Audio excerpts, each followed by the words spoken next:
മനസ്സൊട്ടും ഓക്കെയല്ലാത്ത അവസ്ഥയിൽ ഞാൻ പോകാൻ ആഗ്രഹിക്കുന്ന എപ്പോഴും ക്ഷേത്രങ്ങളിലായിരിക്കും. കാര്യം എനിക്ക് ഇത്രത്തോളം സമാധാനം തരുന്നൊരു സ്ഥലം വേറെയില്ല. ഇത്രത്തോളം എന്നെ മനസ്സിലാക്കിയ ഒരിടവും വേറെ കാണത്തില്ല. കാരണം ഒരു മുഖവരയില്ലാതെ നമ്മളെ കേട്ടിരിക്കാൻ പറ്റുന്നൊരിടം ഉണ്ടെങ്കിൽ അത് അമ്പലങ്ങൾ തന്നെ ആയിരിക്കും അല്ലേ.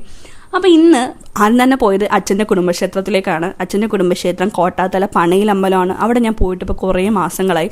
അപ്പോൾ ഫസ്റ്റ് അവിടെ എനിക്ക് പോകണമെന്നുണ്ടായിരുന്നു. ഇന്നത്തെ എന്തായാലും ഞാൻ പോകാൻ പ്ലാൻ ചെയ്തു. അങ്ങനെ അവിടെ പോയി. നല്ല രസമാണ്, മോർണിംഗ് വൈബ് ഭയങ്കര രസമാണ് കോട്ടാത്തല അമ്പലത്തിൽ.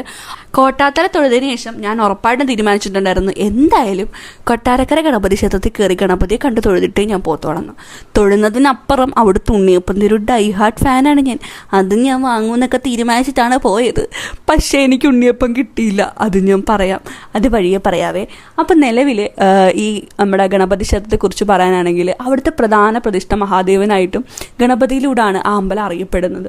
അപ്പം ഞാൻ പണ്ടൊന്നും എനിക്ക് അതിനെക്കുറിച്ച് അറിയത്തില്ലായിരുന്നു. പണ്ട് ഞാനത് ഗണപതി ക്ഷേത്രമാണെന്ന് കരുതിയാണ് എൻ്റെ ചെറുപ്പത്തിൽ കുഞ്ഞായിരുന്നപ്പോൾ ഒക്കെ കരുതിയത്. പിന്നാണ് അവിടെ ഇതേ കണക്ക് മഹാദേവനാണ് മുഖ്യപ്രതിഷ്ഠ എന്നൊക്കെ ഞാൻ അറിയുന്നതും അതിൻ്റെ ചരിത്രങ്ങൾ അറിയുന്നതൊക്കെ. എനിക്ക് ഭയങ്കര ഇഷ്ടമാണ് ഇങ്ങനെയുള്ള ചരിത്രങ്ങളൊക്കെ ചോദിച്ചറിയാനും കേൾക്കാനും ഒക്കെ. അപ്പം ഇന്ന് എനിക്ക് ഉണ്ണിയപ്പം കിട്ടാത്തതിൻ്റെ കാര്യം എന്താണെന്ന് വെച്ചാൽ ഇന്ന് അവിടെ ഉദയാസ്തമന പൂജയാണ്. അപ്പോൾ ഉദയാസ്തമന പൂജ എന്ന് പറഞ്ഞപ്പോൾ എനിക്ക് കറക്റ്റായിട്ട് എന്താ സംഭവം എന്ന് അറിയത്തില്ലായിരുന്നു.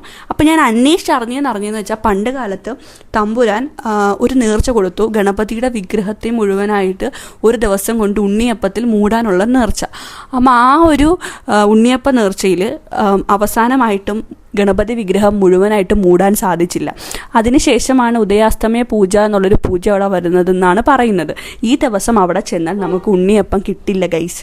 അപ്പോൾ ഉദയാസ്തമയ പൂജയുള്ള ദിവസങ്ങളിൽ നിങ്ങൾ പോവാതിരിക്കുന്നതായിരിക്കും. എന്നിട്ട് തൊഴാൻ പോവാം, ഉണ്ണിയപ്പം കിട്ടില്ലായിരിക്കും ആ ദിവസം. പിന്നെ നേരെ അവിടെ നിന്ന് ഞങ്ങൾ ഇറങ്ങിയ ശേഷം കുറച്ച് ബുക്ക് ഐറ്റംസ് ഒക്കെ വാങ്ങി, ജ്ഞാനപ്പാനയും പിന്നെ ലളിതാ സഹസ്രനാമവും ഒക്കെ വാങ്ങിയിട്ടുണ്ടായിരുന്നു. അത് കഴിഞ്ഞ് ചുമ്മാ അമ്പലക്കുളത്തിൻ്റെ അടുത്തൊക്കെ പോയി നിന്നതിന് ശേഷം നേരെ ഇനി വീട്ടിലേക്ക് പോവാണ്. അപ്പോൾ ഇത്രേ ഉള്ളൂ. Tata bye bye, see U.